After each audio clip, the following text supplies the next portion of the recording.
সরকার পদত্যাগের এক দফা দাবি ঘোষণা করেছে শিক্ষার্থীরা। এর মধ্যে সারা দেশে নতুন কর্মসূচি ঘোষণা করেছে আওয়ামী লীগ। রোববার রাজধানী ঢাকার সব ওয়ার্ডে জমায়েত এবং সকল জেলা এবং মহানগরীতে জমায়েত কর্মসূচি পালন করবে দলটি। একই দিনে অসহযোগ আন্দোলনের ডাক দিয়েছে শিক্ষার্থীরা। পাল্টাপাল্টি কর্মসূচিতে উত্তপ্ত পরিবেশ বিরাজ করছে দেশজুড়ে।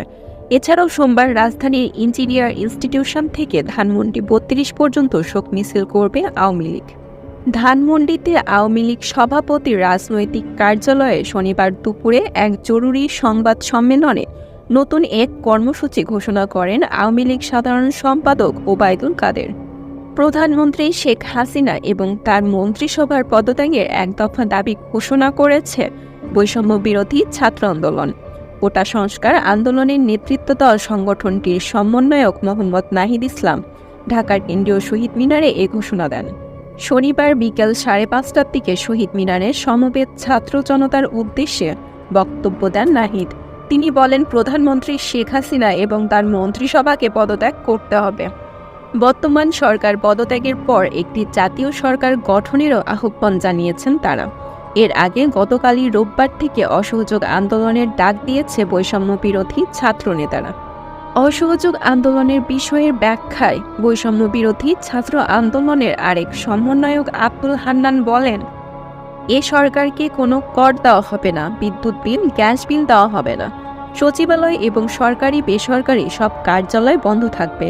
গণভবন, বঙ্গভবনে কোনো গাড়ি ঢুকবে না। এ সরকারকে সর্বাত্মক অসহযোগিতা করা হবে। এ ঘোষণা আসার পর শনিবার সকালে প্রধানমন্ত্রীর আন্দোলনকারীদের সঙ্গে সংলাপ করার আগ্রহের কথা জানান।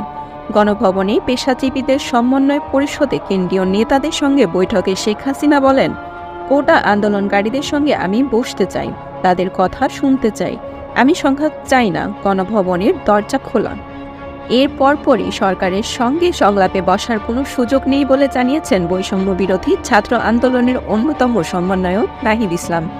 তিনি বলেন, যখন সময় ছিল তখন সরকার ব্লক রিট দিয়ে শিক্ষার্থীদের গ্রেপ্তার করেছে, নির্যাতন করেছে, ক্ষমা চাইবার সময় পার হয়ে গেছে।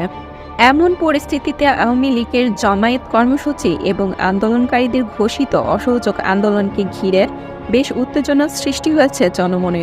সবার মনে প্রশ্ন জেগেছে, আরও বড় কোনো সংঘাতের দিকে যাচ্ছে না তো দেশ?